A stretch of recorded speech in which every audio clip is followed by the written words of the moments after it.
Hello and welcome to the fourth video in this series, Biblical Insights. We're going to look at a very famous deity in the ancient Near East that I'm sure everyone has heard of by the name of Baal. We're going to establish a couple of facts from the ancient Near Eastern context, and then we're going to move into the Hebrew Bible. So let's jump right into it. From the Dictionary of Deities and Demons, the worship of Baal demonstrably pervaded the entire area inhabited by the Canaanites. During the period of the Middle Kingdom, if not earlier, the cult was adopted by the Egyptians, along with the cult of other Canaanite gods.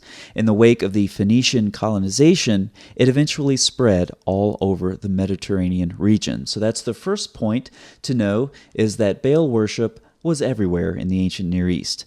Number two, similarly, the increasingly sharp polemics which came to dominate the Israelite literature attest to the fact that during the early Iron Age, the god Baal played a large part in the belief of the Israelite population. And, of course, Baal worship is widely attested to and condemned in the Hebrew Bible. And for some more on that, since the information concerning Baal in the Bible is negatively biased, a characterization of the god and his attributes must be based in the first place on text from the Syro-Canaanite world.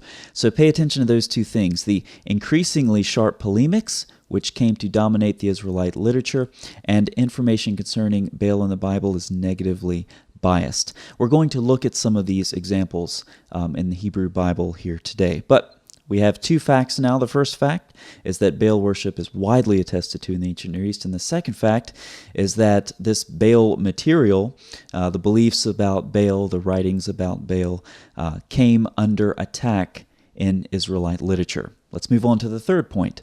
We'll draw from Nicholas Wyatt's work in the religious text from Ugarit.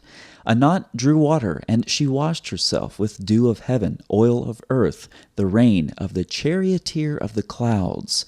Dew which heaven poured on her. Pay attention to that phrase, the charioteer of the clouds. We're going to see that Baal is described like this quite frequently. Here's another example. Valiant Baal replied, the charioteer of the clouds responded. Notice this parallelism. Valiant Baal and the charioteer of the clouds. Now, this is perhaps a bit more of an academic resource. You can get this online as well. This is a free website that has the Baal cycle on it. And here's one example of the way Baal is described. Did I not tell thee, O Prince Baal, nor declare, O rider of the clouds? Now, Baal was seen, among other things, to be in control of the weather cycle.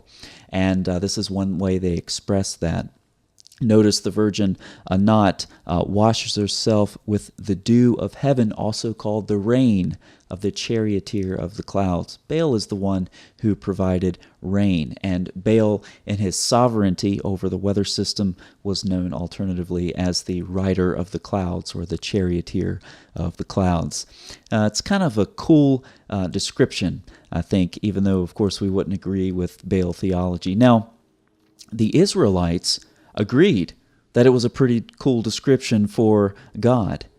And they took this and they used it not for Baal, but for Yahweh. This is one example of many in the Hebrew Bible of polemics. The Israelites conducting polemics against their contemporary competing worldviews.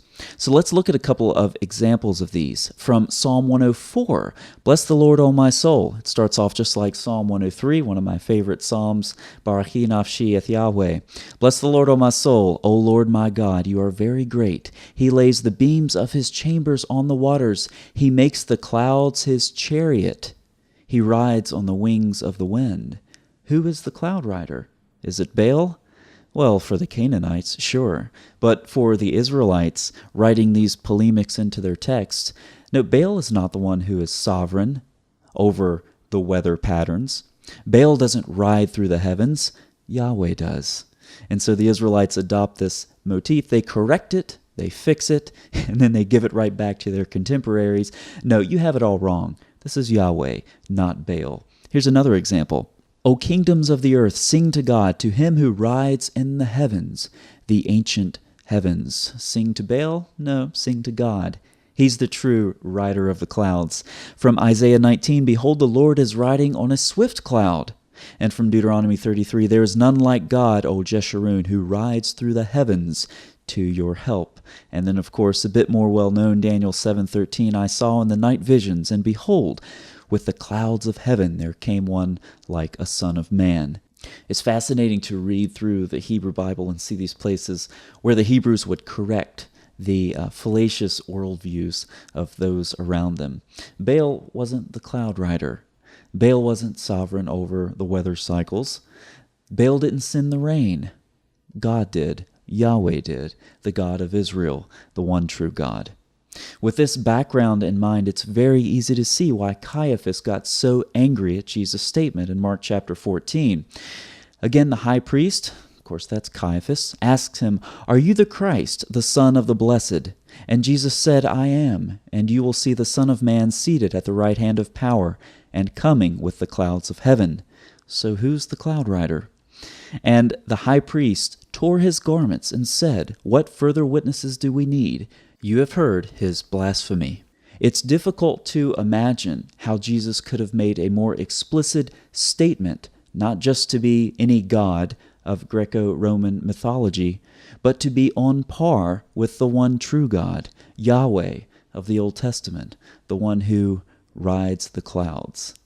We can see now Caiaphas' reason for his anger. He knew his Old Testament. He knew who the cloud rider was. He knew it was Yahweh, and he knew that Jesus had just claimed this function for himself. I'll see you on the next video. Thanks for watching.